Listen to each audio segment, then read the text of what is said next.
vendt mot vær og vinterstormer. Ligg historia begroven om et folk som havet former.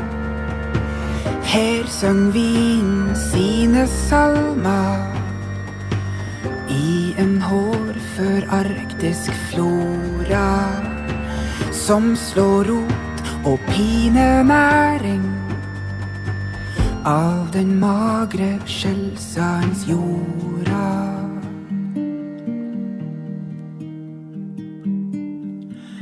Men der lyser Tiril tunge bak Herakleum og Karve, som ei helsing til de unge, som en værhårkyst fikk arve.